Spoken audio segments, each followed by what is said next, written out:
ഒരു പുഷ്പം മാത്രമെൻ പൂങ്കുലയിൽ നിർത്താം ഞാൻ, ഒടുവിൽ നീ എത്തുമ്പോൾ ചൂടിക്കുവാൻ. ഒരു ഗാനം മാത്രമെൻ ഹൃദയത്തിൽ സൂക്ഷിക്കാൻ, ഒടുവിൽ നീ എത്തുമ്പോൾ ചെവിയിൽ മുളാൻ. അങ്ങനെ ഭയങ്കര സൂപ്പർ ഹിറ്റ് പാട്ടാണേ, നല്ല പാട്ടാ, ഭയങ്കര നല്ലൊരു ഗസൽ ഗാനമായിരുന്നു. അതെനിക്ക് ഇഷ്ടപ്പെട്ടത് ഉമ്പായി പാടിയപ്പോഴാണ്. ഉമ്പായുടെ ഏറ്റവും സൂപ്പർ ആയിട്ട് എനിക്ക് ഇഷ്ടപ്പെട്ട യേശുദാസ് പാടിയ ഇഷ്ടപ്പെട്ടില്ല. ഇതുപോലെ ഒരുപാട് ഗസൽ ഗാനങ്ങൾ ഉമ്പായുടെ ഉണ്ട്, നിങ്ങളെടുത്ത് സെർച്ച് ചെയ്യുക ഉമ്പായി ഗസൽ സോങ്സ്. അയാളുടെ ഈ പാട്ടുകൾ കേൾക്കാൻ പ്രത്യേക രസം കേട്ടോ, അയാളുടെ സൗണ്ടും ഗസൽ പാടാൻ പുള്ളിക്ക് കുറച്ചുകൂടെ. ഈ യേശുദാസിന്റെ ഒന്നും കൊള്ളത്തില്ല, ഒന്നും ഇഷ്ടപ്പെട്ടില്ല. ഇപ്പൊ നമ്മൾ ഈ പറയുന്ന പോലെ ഏതാന്ന് കുറെ ഉണ്ട്. ഇത് ഒരു പുഷ്പമുണ്ട്, പിന്നെ ഇന്ദ്രവല്ലരി പൂച്ചൂടി വരും സുന്ദര ഹേമന്തരാത്രി, അത്. പിന്നെ വാടകയ്ക്കൊരു മുറിയെടുത്തു വടക്കൻ തെന്നൽ, പണ്ടൊരു വടക്കൻ തെന്നൽ വാഗപ്പൂമരം അത്. പിന്നെ വേറെ കുറെ ഉണ്ട്. ഇതെല്ലാം ഉമ്പായി പാടിയേക്കുന്നൊന്ന് കേൾക്കണം. എന്താ സുഖം എന്നറിയാം, നമ്മൾ ഇരുന്ന് കുറേ കേട്ടു. വാവ് വാവ് വാവ് വാവ്. പക്ഷെ ഞാൻ പറഞ്ഞ കാര്യം എന്താണെന്ന് വെച്ചാൽ, ഒരു പുഷ്പം മാത്രമെൻ പൂങ്കുലയിൽ നിർത്താം ഞാൻ. ഭയങ്കര കാവ്യാത്മക മൈര എന്നൊക്കെ പറഞ്ഞാലും ഒരു പുഷ്പം ഒരു ദിവസത്തിൽ കൂടുതൽ ഒരു പൂങ്കുല നിൽക്കുന്ന എത്ര പൂക്കളുണ്ടെന്ന് എനിക്കറിയത്തില്ല. ഒടുവിൽ നീ എത്തുമ്പോൾ ആദ്യമേ ഇങ്ങനെ എത്തുവാണെങ്കിൽ ചിലപ്പോൾ നടക്കും. ഒരു ദിവസത്തിനുള്ളിൽ ഈ പൂത്ത് കഴിഞ്ഞ ഉടനെ ഇങ്ങനെ വരുവാണ്. ഒരുമാതിരി റോസാപ്പൂവാണ് മിക്കവാറും നമ്മൾ കൊടുക്കുന്നത്, അല്ലാതെ ചവന്നാറി പൂന്ന് പറഞ്ഞ ആ സാധനം ഒന്നും അല്ലല്ലോ ആൾക്കാർ ഒടുവിൽ എനിക്കൊന്നും ഇനി അതാണോ. അതാണെങ്കിലും അതിനൊരു 3 ദിവസത്തേക്കുള്ള ആയുസില്ലെന്നേ. മിക്ക പൂക്കളും നിങ്ങൾക്കറിയാവുന്ന പൂക്കൾ എത്ര നാളിരിക്കും. അപ്പൊ അതിനകത്തൊരു പ്രശ്നമുണ്ട്, ഒടുവിൽ നീ എത്തുമ്പോൾ പൂവൊന്നും കാണത്തില്ല. പിന്നെ ആ പൂ ആയിരിക്കത്തില്ല, അതേ ചെടിയിലുള്ള ഏതെങ്കിലും ഒരു പൂ തരാം എന്നൊക്കെ മാറ്റി എഴുതേണ്ടതായിട്ടുണ്ട്. കവിതയാണ് അത്ര, കവിത ഭയങ്കര രസമാണ് കേൾക്കാൻ. കേട്ട് കഴിഞ്ഞാൽ നമ്മൾ ഓർക്കും സൂപ്പർ, അതിന്റെ ആ ട്യൂണും അങ്ങനെയുള്ള കാര്യങ്ങളെല്ലാം. പിന്നെ അങ്ങനെ പ്രേമത്തിന് കണ്ണുമില്ല, മൂക്കുമില്ല, ചെവിയില്ല, കുണ്ടിയില്ല, അങ്ങനെയൊക്കെ ഉണ്ടല്ലോ. അപ്പൊ അതുകൊണ്ട് ഇങ്ങനെയുള്ള ചില പാട്ടുകൾ കേൾക്കുമ്പോൾ നമുക്കൊരു ഇത് തോന്നത്തില്ല. അതുപോലെ തന്നെ ഒരു ഗാനം മാത്രമേ, ഒരു ഗാനം അത് ഓക്കെ, അത് വേണേ എവിടെ ഹൃദയത്തിൽ സൂക്ഷിക്കുന്നു. ഹൃദയത്തിൽ എവിടെയാടാ മെമ്മറി? ഇവനൊന്നും ബുദ്ധിയില്ലാത്ത കാലത്ത് ഓരോ വിഡ്ഢിത്തരങ്ങൾ പറഞ്ഞെന്ന് പറഞ്ഞുകൊണ്ട് ഇനി അത് ഞാൻ ആ പാട്ട് ബഹിഷ്കരിക്കുക കേട്ടോ. പാട്ട് എനിക്ക് ഇഷ്ടമാണ്, പക്ഷെ നിർത്തി. ബാക്കിയൊന്നും ഞാൻ അതിനെക്കുറിച്ച് ചിന്തിക്കുന്നില്ല. ഇനി അതിന്റെ ബാക്കി മലർമണം മാഞ്ഞല്ലോ, മറ്റുള്ളവർ പോയല്ലോ, മമസഖി നീ എന്നു വന്നു ചേരും. അപ്പോഴത്തേക്കും വീണ്ടും കാലം കഴിഞ്ഞ് പോവാന്നേ. മലർമണം മാഞ്ഞു, അതെന്ത് മണമാണ്? മലർ പൂവോ? മലർ മണം മാഞ്ഞല്ലോ, മണം മായുവോ? പോയി, മറ്റുള്ളവർ പോയല്ലോ. ആരാണ് ഈ മറ്റുള്ളവർ? ആരൊക്കെ പോയി? എന്തേലും ആട്ടെ മൈര. അത് കഴിഞ്ഞ് പിന്നെ ആ ഒരു പുഷ്പം അവിടെ എവിടെ എവിടെ ഇത്രയും കഴിഞ്ഞിട്ട് പിന്നെയും പറയും. പിന്നെ അത് കഴിഞ്ഞ് പറയും മറ്റുള്ളവർ പോയല്ലോ, അമ്മസഖി നീ എന്ന് വന്നു തരുന്നു എന്ന്. ആ പുള്ളി ഡിപ്രഷൻ അടിച്ചിരിക്കുക, മനസ്സിലാവും. ഈ മൂഡ് ഡിപ്രഷനാണ്. നിക്ക് ഇത് അടുത്ത സ്റ്റാൻസ് എന്തോന്ന്? വന്നു ചേരും മനതാരിൽ മാറിക്കാർ മൂടിക്കഴിഞ്ഞല്ലോ, മമസഖി നീ. അങ്ങനെ മനതാരിൽ മാറിക്കാർ മൂടി, മനസ്സിനകത്ത് എന്തോ മാറിക്കാർ എന്ന് എന്ത് മൈരാണോ. എന്നാലും മൂടിയിട്ടുണ്ട്, മഴ പെയ്യാൻ സാധ്യതയുണ്ട്. ഇപ്പൊ പെരുമഴയോ വല്ലതും ആയിരിക്കും. അങ്ങനെയാണോ? മാറിക്കാർ ആയിരിക്കും. മഴ പെയ്യുവാണെങ്കിൽ ആ പൂ അപ്പോഴും പോയി, അതാ മണം പോകുന്നത്. മണവും പോവും, പൂവും പോവും. പൂവൊക്കെ ഉണ്ടല്ലോ ചീഞ്ഞു പോവും. എന്ന് വരാനാ? മറ്റേ ഐസ് ക്യൂബ് ഇട്ടുകൊണ്ട് നിൽക്കണമെന്ന് പറഞ്ഞൊരു പാർട്ടിയുണ്ട്, ധാരാവിയൊക്കെ ഒഴിപ്പിച്ചിട്ട്. അതേപോലെ ഉണ്ട് ഈ പാട്ട്, മനസ്സിലായോ? ധാരാവി ഇല്ലേ, ധാരാവി ഒരു രാത്രി കൊണ്ടൊക്കെ ഒഴിപ്പിക്കാൻ പറ്റുന്ന ചില പരിപാടി നടത്തുന്നവര്. എന്നിട്ട് മൂന്നാമത്തെ ഐസ് പെഗ്ഗിൽ ഐസ് ഇടുമ്പോൾ വരാവുന്ന അതുവരെ ഐസും പിടിച്ചോണ്ട് ഇങ്ങനെ ഇരിക്കും. ഐസ് ഇങ്ങനെ അലിഞ്ഞു പോകുന്നു. അതൊക്കെ ഒരു വീഡിയോ ആക്കി ക്രിയേറ്റ് ആക്കി നല്ല രസമായിരിക്കും. അല്ലെങ്കിൽ ഐസ് ഇങ്ങനെ ഉരുകിക്കൊണ്ടേ ഇരിക്കുന്നു. ലാസ്റ്റ് ഇങ്ങനെ നിലത്തൊക്കെ വെള്ളം കിടക്കും. എന്നാ ഐസ് ഇടാൻ പറ്റിയില്ല, അതുകൊണ്ട് ഇവിടെയൊക്കെ വെള്ളമായി പോയെന്ന്. ഇതെല്ലാം ഐസ് ക്യൂബ് പിന്നെ വേറെ വരത്തേണ്ടി വരും എന്ന് പറഞ്ഞ അവസ്ഥയാ. ഒരു പൂ, ഒരു പുഷ്പം, എന്നിട്ട് പിന്നെ അത് കഴിഞ്ഞ് അടുത്ത പാട്ട് വീണ്ടും അതിന്റെ സാൻസ് കേട്ടോണം. ഇങ്ങനെ അങ്ങോട്ട് പാടി കഴിഞ്ഞിട്ട് പറയാ, പിന്നെ ഇടയ്ക്ക് കയറിയിട്ട് ഒരു പുഷ്പം മാത്രമേ. പിന്നെ അടുത്ത സ്റ്റാൻസ് എന്തോ എന്റെ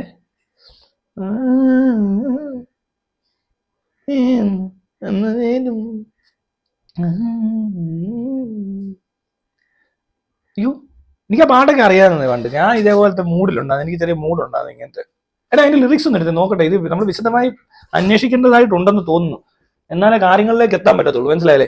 ഇങ്ങനെ ആ ഒരു പുഷ്പം അവിടെ ഇരിക്കത്തില്ല കേട്ടോ, ആരും അങ്ങനെ വിചാരിക്കണ്ട. ഒരു പുഷ്പം ഇരിക്കത്തില്ല, ഒരു പുഷ്പം എന്നല്ല, ഒരു പുഷ്പം ഇരിക്കല്ല. പിന്നെ പ്ലാസ്റ്റിക് പുഷ്പമൊക്കെ ആയിരിക്കണം. അതൊക്കെയാണോടാ നീ എടുത്ത് വെച്ചേക്കുന്നത്? അവൾ അവസാനം വരുമ്പോ ചൂടിക്കാനെന്ന്. എവിടെ ചൂടിക്കാൻ? ഇങ്ങോട്ട് അതിങ്ങ് എടുത്ത് തന്നാൽ മതി, ഞാൻ ഏറ്റ്. നോക്കട്ടെ ബാക്കി എന്നാന്ന്.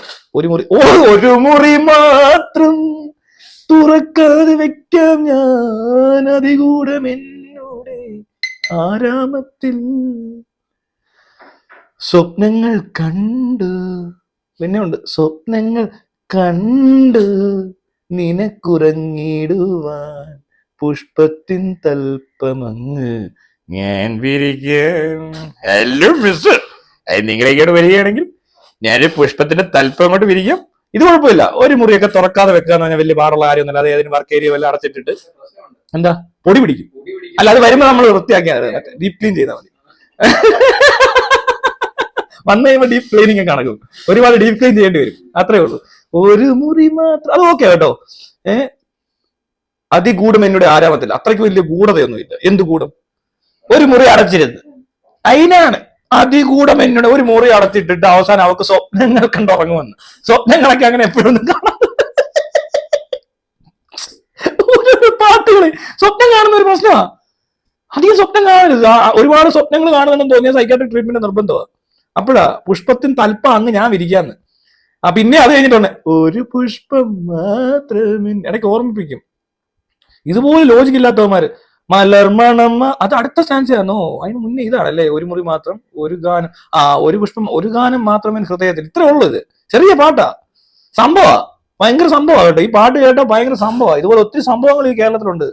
ഓക്കെ, അപ്പൊ ഈ സംഭവങ്ങളെ പറ്റി ഇനിയും നമ്മൾ ഒരുപാട് ഗാനങ്ങളെ ഇനി മുതൽ ഈ ചലച്ചിത്ര ഗാനങ്ങൾ, ക്ലാസിക്കൽ ഗാനങ്ങൾ എന്നീ പറയുന്ന ഗാനങ്ങളെ പറ്റിയുള്ള റിവ്യൂസ് ഒന്നും ഇതുവരെ ആരും യൂട്യൂബ് ചെയ്തേ കണ്ടില്ല. അപ്പൊ ഞാൻ ഓർത്തു ഒരു വെറൈറ്റി ആയിക്കോട്ടെ. ഇപ്പൊ സിനിമയുടെ ഒക്കെ റിവ്യൂ ഒക്കെ ചെയ്ത ബോറായി. ഒരുപാട് സിനിമ റിവ്യൂസ് വന്നു, വളരെ കൺജസ്റ്റഡ് ആണ്. അപ്പൊ ആശയദാരിദ്ര്യം നേരിടുന്നു. എല്ലാ സിനിമയും നല്ല സിനിമയാണ്, ഞാൻ മാത്രം മോശമാണെന്ന് പറയുന്നു. അങ്ങനെ വന്നു കഴിയുമ്പോഴത്തേന് മറ്റേ ഈ കഴിഞ്ഞിടയ്ക്ക് ഒരു പാട്ട് വന്നല്ലോ, ഞാനൊരു പാട്ട് വിനീത് ശ്രീനിവാസനെ കേരള പടത്തിന്റെ കഥ ഇപ്പോഴാ ഏതൊരു റോസ്റ്റ് ചെയ്യുന്നിടത്ത് കണ്ടപ്പോഴാണ് കഷ്ടം തോന്നി. എങ്ങനെ ഉണ്ടാക്കുന്നുണ്ടോ ഇങ്ങനത്തെ കഥയൊക്കെ? ആ വിനീത് ശ്രീനിവാസന്റെ ഒക്കെ തലയ്ക്കകത്തിരിക്കുന്ന മണ്ടത്തരം ഉണ്ടല്ലോ, പിഴിഞ്ഞെടുത്താൽ അത് എത്രത്തോളം വരുമെന്ന് നമുക്ക് പറയാൻ പറ്റത്തില്ല. അത് ഒരുപാട് വരും. അതുപോലെ തന്നെയാണ് മറ്റേ അപ്പു മുടിയൊക്കെ വളരെ ചെറുക്കനെ കാണിച്ചു വെച്ചേക്കുന്നതാണ്. കോള് വരുന്ന ആരാണ്ട്, അയ്യോ എനിക്ക് വേണ്ട. അപ്പൊ ഇതൊക്കെയാണ്. സൈലന്റ് ആക്കി ഭയങ്കര സീരിയസ് ആയിട്ട് കാര്യം സംസാരിച്ചുകൊണ്ടിരിക്കുക. അപ്പോ ഇങ്ങനെ കുറെ പാട്ടുകളുണ്ട്. ഓരോ പാട്ടും നമുക്കെടുത്ത് ഇങ്ങനെ പരിശോധിക്കേണ്ടതായിട്ടുണ്ട്. കാരണം ഇനിയും നമ്മൾ ഇതിനെക്കുറിച്ച് പറഞ്ഞു കഴിഞ്ഞാൽ പെട്ടെന്ന് പെട്ടെന്ന് ഓരോന്നൊക്കെ ഓർമ്മ വരുന്നത്. ആ പുഷ്പത്തെ പറ്റി, പുഷ്പത്തിൻ തൽപ്പം, അത് വേറെ. മൊത്തം പുഷ്പമാ, പുഷ്പിച്ചങ്ങ് നിൽക്കുക മൈരൻ, മനസ്സിലായോ? അവൻ ഊമ്പിരിക്കുക അവിടെ മൂലയ്ക്ക് കുത്തി. എന്നിട്ട് ഇരുന്ന് പറയാം ഒരു മുറി മാത്രം തുറക്കാതെ വെക്കാണ്ട് വലിയ കാര്യമായി. ഇതിന്റെ ഒരു മുറി തുറക്കാതെ അവിടെ കാര്യം മൂലയ്ക്ക് ഇരിക്കണമെന്ന് പറയും. ഇപ്പോഴത്തെ പെമ്പിള്ളേരാണ്. നീ ആണെങ്കിൽ ഇരുന്നോളാൻ പറയും. ഇങ്ങനത്തെ സൈക്കോളൊക്കെ എന്തോ പറയണ്ടേ? അല്ലൊന്ന് ആലോചിച്ച് നോക്ക്. ഒരു പുഷ്പം മാത്രം, ഒരു മുറി മാത്രം, ഒരു ഗാനം മാത്രം. ഇതെന്താണ് കുറച്ചേറെ പുഷ്പം ഉണ്ടോ? നിനക്ക് എന്താണ് കുഴപ്പം? ഇതെല്ലാം മറ്റേ ഒന്നിലേക്കുള്ള ആ സാധനം ഉണ്ടല്ലോ. ഒരു പെണ്ണ് മാത്രം, മനസ്സിലായി? അവളെ തന്നെ ഒത്തിങ്ങി നോക്കിയിരിക്കും ഇവൻ ആ സ്റ്റോക്കിംഗ് എന്ന് ഓർത്ത് വയ്ക്കണം. ഇതൊരു സ്റ്റോക്കിംഗ് ഗാനമായിട്ടാണ് എനിക്ക് തോന്നുന്നത്. ഇതിപ്പോ അന്ന് പാടിയോണ്ട് കുഴപ്പമില്ല. ഇന്നിപ്പോഴാണ് ആറാട്ടണ്ണന്റെ ഒക്കെ ഇത് വീഡിയോ ആയിരിക്കും വരാൻ പോകുന്നത്. ഒരു പുഷ്പം മാത്രമേ പൂങ്കുലയിൽ നിർത്താങ്ങ് ആടകൾ നീ എത്തുമ്പോ ചോടിക്കുവാൻ. അതൊക്കെ ആറാട്ടണ്ണന്റെ ഫിഗറിന് പറ്റിയിട്ടായി. ഇപ്പൊ അത്ര ക്യാരക്ടർ ഇത്. അല്ലെങ്കിൽ ഒരു പുഷ്പം മാത്രം എന്നെ പിടിക്കുന്നത്? പല പുഷ്പങ്ങളില്ലേ, പല പുഷ്പം ഒരുപാട് ഞാൻ ഹൃദയ എവിടെ സൂക്ഷിക്കുന്നേ? എവിടെയോ പൂങ്കുല നിർത്താം, പൂങ്കുലകളിൽ നിർത്താം ഞാൻ, ഒടുവിലാരെങ്കിലും എത്തുമ്പോൾ ചൂടിക്കുക. അത് കൊള്ളാം. അതായത് ഇഷ്ടംപോലെ പൂക്കളുണ്ട്, ആരെങ്കിലും ഒക്കെ വരുമ്പോൾ ഉമ്മ ചൂടിച്ചേക്കണം. അല്ല പിന്നെ ഇതെന്തോ ഇത് പുഷ്പം ഇങ്ങനെ ഒരുത്തിക്ക് മാത്രം ചൂടാറുള്ളതാണ്. അത് നമ്മുടെ ചിന്ത തെറ്റാണ് കേട്ടോ. ഒരു ഗാനം മാത്രം, അതെന്ത് ഗാനമായിരിക്കും? അത് ആ പെണ്ണിന് ഇഷ്ടപ്പെടുന്ന ഗാനമാണോ എന്ന് എങ്ങനെ അറിയാൻ പറ്റും? ഇവൻ ഇഷ്ടമുള്ള ഗാനം കേൾപ്പിക്കാൻ ഇവനെന്താ ഇത്രയും കൊല്ലം വെയിറ്റ് ചെയ്യുന്നു? ഒടുവിൽ വരെ, ഒടുവിൽ ഉണ്ണികൃഷ്ണനോ ഇവൻ ഇത്ര മാത്രം ഒടുവിൽ ഇങ്ങോട്ട് കൊണ്ട് കൊടുക്കാൻ? ഒടുവിൽ നീ എത്തുമ്പോൾ ചെവിയിൽ മൂളണോ വന്നവന്? ഇവനെയൊക്കെ എടുത്ത് എന്തോ ചെയ്യണ്ടേ? ഇത് മാനസിക പ്രശ്നമാണേ. ഇതൊക്കെ മാനസിക പ്രശ്നമാണ്. ഇതിന് ചികിത്സ വേണം. അല്ലാതെ ഇതത്ര കൊട്ടിഘോഷിക്കേണ്ട ആവശ്യമൊന്നുമില്ല. ഒരു ഗാനം മാത്രം ചെവിയിൽ മൂളാൻ ഒടുവിൽ നീ എത്തുമ്പോൾ, ഒരു ഗാനം, നീ ഒരു പുഷ്പം, നീ ഒരു മുറി, അങ്ങനെ എല്ലാം ഒന്നിലേക്ക് എത്തുന്നു. സങ്കല്പം മനസ്സിലാവുന്നുണ്ടോ നിങ്ങൾക്ക്? ഭാര്യയും ഭർത്താവും മക്കള്, ഒരേ ഒരു ഭാര്യ, ഒരേ ഒരു രാജാവ്, ഒരേ ഒരു ദൈവം, മനസ്സിലായോ? ഒരേ ഒരു മുതലാളി, കുറെ തൊഴിലാളി. അപ്പൊ എന്താണെങ്കിലും അത് ശരിയല്ലോ ഈ പ്രശ്നം. പിന്നെ ഒരു മുറി മാത്രം തുറക്കാതെ സൂക്ഷിക്കാനോ, ഏതെങ്കിലും മുറി അടച്ചിട്ട് ഒരുത്തൻ ഇരിപ്പുണ്ടെ അവൻ എന്ത് ചെയ്യണം? ആ വീട്ടിൽ വേറെ എത്ര പേര് താമസിക്കുന്നുണ്ടാവും നിങ്ങൾ ആലോചിക്കും. അവന്റെ വീട്ടിൽ അമ്മയുണ്ട്, അച്ഛനുണ്ട്, ഇവനുണ്ട്, ഇവന്റെ അനിയത്തിയുണ്ട്, അനിയനുണ്ട്, എല്ലാം ഉണ്ട്. ഇവൻ ഒറ്റയ്ക്കാണ് താമസിക്കുന്നതെങ്കിൽ കൂടുതൽ പ്രശ്നമാണ്. കാരണം അതിനകത്ത് ഇപ്പൊ ഒരു മുറി മാത്രം, ചിലപ്പോൾ ഒറ്റയ്ക്കായിരിക്കട്ടെ, ഇവൻ ഒറ്റയ്ക്ക് താമസിക്കുന്നവന് പോട്ടെ. അമ്മ അച്ഛനുണ്ടെങ്കിൽ ഒരു മുറിക്കകത്ത് കയറാൻ പറ്റത്തില്ല, അത് അടച്ചിട്ടേക്ക്. ഒടുവിൽ നീ എത്തുമ്പോൾ നമ്മൾ അതിനിടയ്ക്ക് വല്ല വണ്ടി ഇടിച്ച് അത്തുപോയാൽ എന്ത് ചെയ്യും? അത്രയും ദിവസം മുറി അടച്ചിട്ട് വെറുതെ വേസ്റ്റ് ആയി പോകത്തില്ലേ? ചിന്തിക്കണം മിസ്റ്റർ, ഇങ്ങനെയൊക്കെ ചിന്തിക്കാവൊന്നും കവിതയൊന്നും കേട്ടിട്ട് ചുമ്മാ കിടന്നുണ്ട് ഭയങ്കര പാട്ടാന്ന് പറഞ്ഞ് പാടി നടക്കുകയൊന്നും ചെയ്തു. ഞാനും കുറച്ചാൾ പാടിയതാ, പക്ഷെ നല്ല രസം കേട്ടോ പാട്ട് കേൾക്കാൻ. ഞാൻ വല്ല മുമ്പായി പാടിയത് കേൾക്കണം.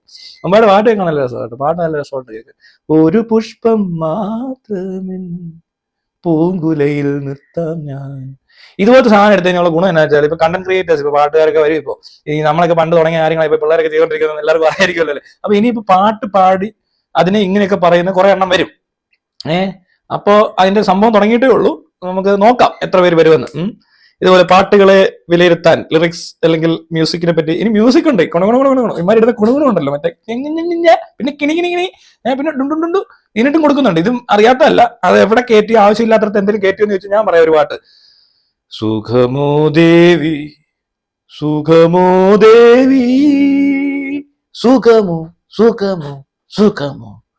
ഒരുത്തം വന്നിട്ട് ചോദിക്കുക, ദേവി ദേവി എന്ന് പറഞ്ഞൊരു പെണ്ണുണ്ടാകും, അവന്റെ വീടിനടുത്തുള്ള ഒച്ചാന്ന് വിചാരിക്കുക. സുഖമോ ദേവി സുഖമോ ദേവി. അവള് കേൾക്കുന്നില്ല, അവളിങ്ങനെ കേൾക്കാത്ത പോലെ നിൽക്കുക. ഉടനെ വീണ്ടും ഉറക്കെ സുഖമോ ദേവി. അപ്പോൾ ഇങ്ങനെ നോക്കി ഉടനെ പെട്ടെന്ന് സുഖമോ സുഖമോ സുഖമോ. ആ സീനാ, മനസ്സിലായോ? അതിനിടയ്ക്ക് അതല്ല അത് പോട്ടെ, അതൊന്ന്. അപ്പൊ അവരോട് പറയണ്ട, ഭയങ്കര സുഖമാ, നീ അങ്ങോട്ട് പോ, എന്തിനാ ഇങ്ങനെ എല്ലാം ഇങ്ങനെ വന്നു സുഖമോ സുഖമോ. ഒരു പ്രാവശ്യം ചോദിച്ചു സുഖമോ ദേവി, ദേവി സുഖമാണോ എന്ന് ചോദിച്ചാൽ മതി, അല്ലാതെ സുഖമോ സുഖമോ. കൊള്ളാം കൊള്ളാം കൊള്ളാം. അതുപോലെ തന്നെ മറ്റേ ഇതിനകത്ത് Let us sing a song of love, ആ ഭാഗം കേറുമ്പോണ്ടല്ലോ പാട്ടങ്ങ് കോളമാകും. എന്നിട്ട് ഇവന്മാരൊക്കെ കൂടെ ഭയങ്കര വലിയ സംഭവങ്ങളായിരുന്നു പഴയ പാട്ടെന്നൊക്കെ പറഞ്ഞിട്ട്. കൈതപ്പുറം മറ്റേ ഇത് ചെയ്തല്ലോ, ഏതാ ഫോർ ദ പീപ്പിളിനകത്തൊരു പാട്ടുണ്ടല്ലോ, നമ്മുടെ ജാസി ഗിഫ്റ്റ് ആദ്യം പാടിയ പാട്ട്. ലജ്ജാവതിയെ നിന്റെ കള്ളക്കടക്കണ്ണിൽ ആഴമ്പൂവോ താമര താഴോ തേനോ തേനോ അല്ലേ മൊത്തം മണിക്കുറന്തോ മീനോ മാരിവില്ലോ ഒട്ടൊരു മീനാട്ടെ പെൺമാനെ നിന്റെ മാനസം കൊട്ടാര കെട്ടിനകത്തുള്ള റോജ രാജ റാണി. ഈ പാട്ടിന് അർത്ഥമില്ല. എന്റെ കള്ളക്കടക്കണ്ണിൽ താഴം പോവോ കണ്ണി പൂ ഇരിയോ എന്നൊക്കെയാ ചോദിച്ചത്. ബാക്കിയെല്ലാം ക്ലാസ്, ഈ പഴം ഉണ്ടാക്കി വെച്ചിരുന്നൊക്കെ ക്ലാസ്. എന്നമ്മേ ഒന്നു കാണാൻ എത്ര നാൾ ഞാൻ കൊതിച്ചു. പിന്നെ വേറെ പാട്ടുണ്ട്, എന്താണ് ബാലേട്ടൻ പടത്തിനകത്ത് കണ്ടൊരു പാട്ടുണ്ട്, എന്തോ മൺവിളക്കൂതിയില്ലേ. ഇന്നലെ എന്റെ നെഞ്ചിലെ കുഞ്ഞ് മൺവിളക്കൂതിയില്ലേ, കുഞ്ഞു മൺവിളക്കൂതിയില്ലേ. നല്ല രസമുണ്ട് കേൾക്കാല്ലേ. എന്തോ കൂതിയൊക്കെയാണ്, ആർക്കറിയാം എന്ത് കുഞ്ഞു മൺവിളക്കൂതിയെന്ന്. ഭയങ്കര സെന്റി പാട്ടാ കേട്ടോ. അത് യേശുദാസ് പാടുമ്പോണ്ടല്ലോ ഇങ്ങനെ മുക്കിയിരിക്കുക, വിട്ടില്ല അവര്, പാടിയിട്ട് പോയാൽ നിന്ന്. അപ്പൊ യേശുദാസ് ഇങ്ങനെ പറയും മുട്ടുന്നോ എനിക്ക് പോകൂടാ, ഇപ്പൊ പോകൂടാന്ന് പറയത്തില്ല. ആ സിറ്റുവേഷൻ കേട്ടോ, നിങ്ങളൊന്ന് മനസ്സിലാക്കണം. ആ സ്റ്റുഡിയോയിൽ ഇങ്ങനെ ഇരിക്കുമ്പോൾ നിങ്ങൾക്ക് തൂറാൻ മുട്ടിക്കഴിഞ്ഞാൽ നിങ്ങൾ വേർക്കും നമ്മളെ മനസ്സിലാവും. വല്ലാണ്ട് തൂറാൻ മുട്ടിക്കഴിഞ്ഞാണല്ലോ വിയർത്ത് നമുക്ക് ഭയങ്കര പ്രഷർ ഉണ്ടാവും. ആ പ്രഷർ റിലീസ് ചെയ്തില്ലെങ്കിൽ മരിക്കാൻ വരെ സാധ്യതയുണ്ട്, മനസ്സിലായോ? അപ്പോ അതിനെ ഇങ്ങനെ പിടിച്ചു വെച്ചിട്ട്, മൂത്രം പിടിച്ചു വെക്കുന്നതല്ല, തീട്ടം അതിങ്ങനെ മുക്ക് പൊട്ടാറായിരിക്കുക. അത് ഇച്ചിരി ഇങ്ങനെ നമ്മളിങ്ങനെ ഇങ്ങനെ ഇരിക്കുമ്പോ യേശുദാസോട് പറഞ്ഞേക്കുക, വേഷങ്ങൾ ജന്മങ്ങൾ വേഷം മാറാൻ നിമിഷങ്ങൾ നാമറിയാതാടുകയാണ് ഈ ജീവിത വേഷം. ആ പാട്ട് ശ്രദ്ധിച്ചാൽ മനസ്സിലാവും ആ വികാരം മനസ്സിലായോ? വേറെത്തുണ്ട് മുക്കി നിൽക്കുന്നവൻ, അവന്റെ ഇതിന് വേറെ രീതിയും കൂടെ ഉണ്ട്, രണ്ട് രീതിയിലുണ്ട്. ഇതെന്ന് വെച്ചാൽ അത്യാവശ്യം ലൂസായിട്ടായിരിക്കും ഈ പാട്ട് പാടുന്നതിന് മുന്നേ ഉള്ള സംഭവം. കുറച്ച് ഫ്രീ ആയിട്ട് വരുന്ന ഒരു സിറ്റുവേഷൻ ഉണ്ട്, ഭയങ്കര പൊട്ടിത്തെറിക്കും. പക്ഷെ വേറെ സാധനം ഉണ്ട്, കട്ട പോലെ ഇരിക്കുന്ന സാധനം പിടിച്ചു പോകും. അത് കുറച്ചുകൂടി ബുദ്ധിമുട്ടാണ്. അതാണ് ഈ മറ്റേ ഹിമാശഷ്മിയോ അങ്ങനെ കൊണ്ടിരുന്നുണ്ട് ഹിന്ദിയിൽ. അവന്റെ പാട്ട് ഏതൊക്കെയാണോ?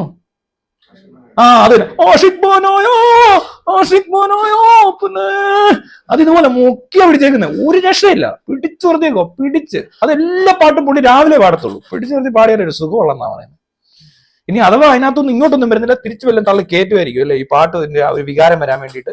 കുറെ എണ്ണം ഉണ്ട് ഇവിടുത്തെ പാട്ടുകാർ, വികാരം, കുറെ തൊലിഞ്ഞ ഇമോഷൻ, പിന്നെ ഇങ്ങനത്തെ കുറെ സെന്റി. എന്നിട്ട് വിദേശീയർക്ക് സംസ്കാരം പോരാ, അവിടുത്തെ പാട്ട് കൊള്ളത്തില്ല, അതിനർത്ഥമില്ല.